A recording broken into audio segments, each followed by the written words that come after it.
One India Kannada YouTube ಚಾನೆಲ್ಗೆ ಸ್ವಾಗತ. ನಾನು ರಶ್ಮಿ. ಬೆಂಗಳೂರಲ್ಲಿ ಲಾಲ್ಬಾಗ್ ಫ್ಲವರ್ ಶೋ ಶುರುವಾಗಿದೆ. ಇನ್ನು ಮಂಗಳೂರು ಕದ್ರಿ ಉದ್ಯಾನವನದಲ್ಲಿ ಜನವರಿ 26ರಿಂದ 29ರವರೆಗೆ ಫಲಪುಷ್ಪ ಪ್ರದರ್ಶನ ಶುರುವಾಗ್ತಾ ಇದೆ.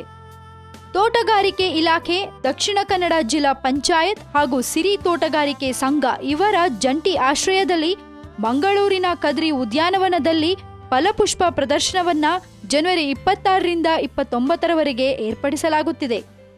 ಫಲಪುಷ್ಪ ಪ್ರದರ್ಶನವನ್ನು ಇಲಾಖೆಯ ಅನುದಾನ, ಇತರೆ ಸರ್ಕಾರಿ ಇಲಾಖೆಗಳು, ಬ್ಯಾಂಕ್ಗಳು, ಸಂಘ ಸಂಸ್ಥೆಗಳು ಮತ್ತು ಸಾರ್ವಜನಿಕರ ಸಹಭಾಗಿತ್ವದಲ್ಲಿ ಅವರ ಸಹಕಾರದಿಂದ ಏರ್ಪಡಿಸಿ ಜಿಲ್ಲೆಯಲ್ಲಿ ತೋಟಗಾರಿಕೆ ಚಟುವಟಿಕೆ ಹಾಗೂ ತೋಟಗಾರಿಕೆ ಕಲೆಯನ್ನು ಸಾರ್ವಜನಿಕರಲ್ಲಿ ಉದ್ದೀಪನಗೊಳಿಸುವ ಮೂಲಕ ಜಿಲ್ಲೆಯ ತೋಟಗಾರಿಕೆಯಲ್ಲಿರುವ ಅವಕಾಶಗಳನ್ನು ಬಳಸಿಕೊಂಡು ಪರಿಸರ ಸಂರಕ್ಷಣೆ, ಸಾರ್ವಜನಿಕ ನೈರ್ಮಲ್ಯ, ಗ್ರಾಮನಗರಗಳನ್ನು ಸುಂದರಗೊಳಿಸುವುದು, ಮೌಲ್ಯವರ್ಧನೆ, ಆಧುನಿಕ ತಂತ್ರಜ್ಞಾನ ಬಳಕೆ, ಸಾವಯವ ಕೃಷಿ ಪದ್ಧತಿಗೆ ಪ್ರೋತ್ಸಾಹ ಇತ್ಯಾದಿ ಚಟುವಟಿಕೆಗಳ ಪಾಲನೆ ಮೂಲಕ ತೋಟಗಾರಿಕೆ ಉದ್ದಿಮೆಯನ್ನು ಮುಂದಕ್ಕೆ ಕೊಂಡೊಯ್ಯುವ ಉದ್ದೇಶವನ್ನು ಹೊಂದಿದೆ.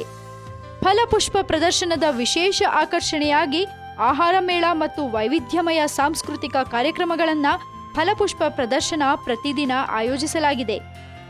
ಇನ್ನಷ್ಟು ಸುದ್ದಿಗೆ ಸಬ್ಸ್ಕ್ರೈಬ್ ಮಾಡಿ one India Kannada YouTube channel. ಈ ನಮ್ಮ ವಿಡಿಯೋ ಇಷ್ಟ ಆಗಿದ್ರೆ ಲೈಕ್ ಮಾಡಿ, ಹಾಗೆ ಶೇರ್ ಕೂಡ ಮಾಡಿ.